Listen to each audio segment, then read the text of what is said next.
Hey guys, what's going on? It's your boy Luke here, and today I'm just bringing you a gameplay commentary on Call of Duty Ghosts. It's a domination, and it's a domination match on the map Overlord, and I think I'll go for 29-16, so it's a decent gameplay. Not my best, but it's just something to go over the top of this commentary. So, in this commentary, I just want to speak to all you console gamers and PC gamers, and I just want to talk to you about the ongoing war between consoles and PCs, and trying to persuade you guys to switch to PC gaming. So, I'm going to have 10 different points about why you should switch to PC gaming. Now, bear in mind that I am a dedicated console gamer. That is what I have been for most of my life. But over the past year, I've got a laptop. I've started doing stuff on that. I've had computers since I was about 4, so I'm really into them, and I really want to start a gaming computer and start PC gaming.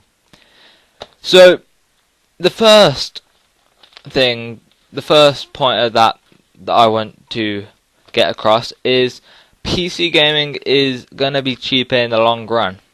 Now, most of you are going to be like, well, no. But here's why. Even though you do pay more for the initial product, so the actual gaming rig, e.g. £700, $700 or something, in the long run, for consoles, it's about £400 to $500 for each console, like the Xbox One and PS4. But in the long run, games on the console do cost more than games on the PC. Currently, I think on the next-gen consoles like the Xbox One and PS4, Battlefield 4 costs around, well, I think it costs around £40 or something, whereas on PC it only costs around £15 to £20. So there's a massive difference. It's like half the price on PC. Yet it's still the same game, so you can save quite a lot of money just on the games aspects, especially with all the Steam sales. And well, that's two reasons really. Cheaper in the long run because of the games, but then cheaper again because of all the product you are buying, because it will cost you, say, $700 for a good gaming rig, and then the game's half price, Steam sales and everything, and then you also have all the keyboard, mouse. Say if you're on the consoles, you're buying controllers, they're around £30 a piece, and they only last about a year, whereas a keyboard and mouse, they can last 5 years, and they only cost about the same, maybe slightly more. But if you think you're paying like £150 for controllers in 5 years, or you're paying about 50 quid for a keyboard and mouse in 5 years, which would you rather spend on? Saving 100 quid, which you can put towards better stuff for your PC and all that kind of stuff. My third reason now then, because that was 2, is there are more games on the PC than on consoles, and that is because there's more indie games, more strategy type games, and these can only really be played with a keyboard and mouse. If you try playing them with a controller, then it just wouldn't feel the same. And the only indie games I really know are on the consoles are Minecraft, I think it's Total Miner, and that's really about it, what I know for indie games. And strategy games, I don't know any on the console, but that's what I know of. There probably is some on the console that I don't look at, but there is a range of indie and strategy games and other genres of games on the PC that you cannot get on the consoles. For my fourth reason why you should switch to PC gaming is because the actual audience that PC gaming attracts, they are more mature than the console gamers.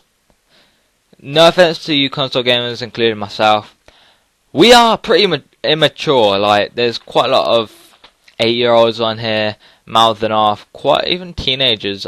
Around 14 and 15 is where you start getting a bit more mature. But even then, even at my age, you still get pretty immature people. And I'm 14, so yeah, I'm still pretty immature on some games. So it's just stuff you gotta do.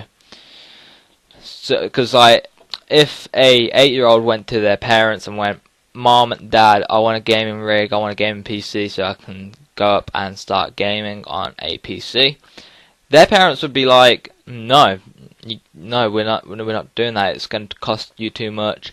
But then if they asked for a console, a lot more factors come into effect, especially with stuff like, most like 8-year-olds and stuff and 10-year-olds and everything like that, they tend to have a console more because their friends get consoles first instead of computers. And then when they reach around 14 to 15, they are old enough then to earn a bit of cash and build their own little computer that they can then switch to PC gaming when they're mature enough. For my 5th reason why you should switch to PC gaming, in first-person shooter games like Call of Duty, Battlefield, you can have much better aim with a keyboard and a mouse than with a controller. So,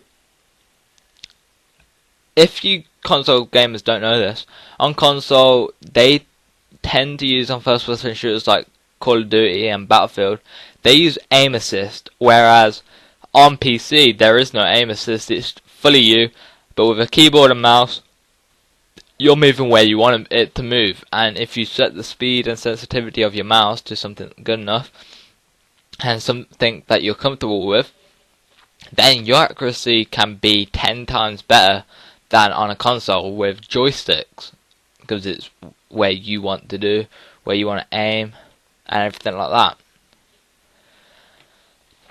For my 6th reason why I should join PC gaming, this is probably the main aspect of PC gaming and why it's better than consoles, and it's because it has so much better graphics and frame rates than consoles. Consoles, you get a average of 60 FPS, well, like a limit of 60 FPS on every single game. Whereas on PC, and on consoles, the graphics are lowered down. So I think there's something like 720, maybe not even that on consoles. But if your TV is 720 or 1080, it still looks HD, but you can see the particles really close. Whereas on a PC, the graphics are that much better. On a 1080p monitor with a rig that can run it, then everything looks so much more defined, so much better, and everything like that. It just looks so much clearer. You can't really see any pixels, but it is amazing, and I've seen tons of videos on that. My 7th reason why you should switch to PC gaming over console gaming is because the PCs are upgradable. So, say if you buy your PC rig for $700 or £700, I'm UK, so £700, let's say, and then a year later everything's fine, but you think you want to have that little extra boost with a different graphics card or a different processor, you can go out and buy another processor, and it won't really affect your build, except for making it like really better. And it's really just the best reason to get PC, because consoles, I guess you know what you're buying when you buy it and for the price you're paying. But PCs, for, like, say you bought a graphics card for £100. It does alright for a year, but you think that you can get better, so you sell off that graphics card to either a mate or sell it off for like £80. So you're losing £20, but you have more money put out and you buy a better graphics card for the money you have, and it does like 2 times better than your other graphics card on games or processors and stuff like that. So it's just a lot better with upgradable parts. My 8th reason is you can learn more on a PC than on your console. On console you can learn how to navigate the PS3 or PS4 home screen and the Xbox One dashboard. But on a PC you can learn to type, you can learn to play fairly, you can browse the internet, you can do all that, and it's just so much easier than on a console. Now this is one that most people decide to switch to PC gaming, and this is the 9th reason why you should switch to PC gaming. On consoles, there are a lot of patches to get rid of modders and mods and all that kind of stuff, whereas on PC you are allowed to have mods, create mods, and it just makes your game a lot better. Like, say with Minecraft, you can have shaders, mods that add new items into the game, all that kind of stuff. It just seems to make the game a lot better. And quite a lot of people do come over to either create their own game or create their own mods for games, and it does attract quite a large variety of people to PC gaming. And if you think you're good at programming and modding, then come and join us on the PC gaming. And for my 10th and final reason, before this video comes to its closing time, PCs are more reliable than a console.